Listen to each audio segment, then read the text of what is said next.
Il-konsegwenzi tal-attakk Iżraeljan fuq kamp mimli t-tinet li kienu qed jilqgħu fihom persuni f'żona magħrufa bħala Al-Mawasi f'Khan Yunis huma drammatiċi.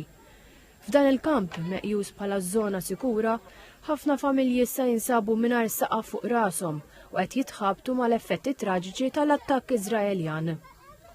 Filmat imxandar mill-Aġenzija tal-Aħbarijiet Reuters, jurijat ta' Palestinjani jgħaddu minn qalb il-fdalijiet ta' dak li darba kien post fejn kienu qed jippruvaw isibu ftit mistrieħ mill-ġlied.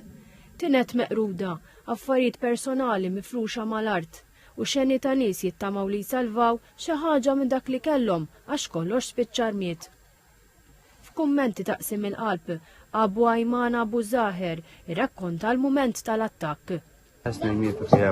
In-nies kienu reqdin fit-tinet meta seħħet splużjoni li damdmet kull mawl. Bdejna niġru, sibna mara Alla jaħfirha li nqatlet minnu fih.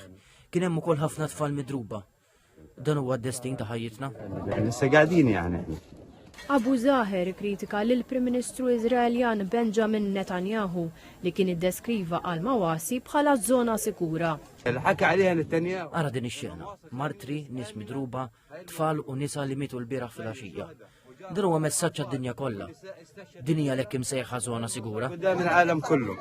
Abu Zaher saħaq li sfortunatament il-konflitt sar ħaġa waħda u parti mill-ħajja tal-Palestinjani. Ma tistennix paċi minn ħadd. Dan huwa d-destin tagħna bħala Palestinjani. Ġlied sal-aħħar jum ta' ħajjitna. Fil-waqt li residenti tal-kamp ippruvaw jiċċaqalqu bejn it-tinet meqruda, xeni ta' tfal ġorru dak li seta' fadal wara l-attakk u oħrajn jgħinu biex jisalvaw materjal mill-fdalijiet u xhieda tal-ħruxija tas-sitwazzjoni. Dan l-attakk kompli jsaħħaħ il-mistoqsijiet dwar il-konsegwenzi umanitarji tal-konflitt fil-Vant Nofsani. Mijiet ta' Palestinjani jsibu ruhom vittmi f'dak li suppost kien post ta' kennu mistrieħ.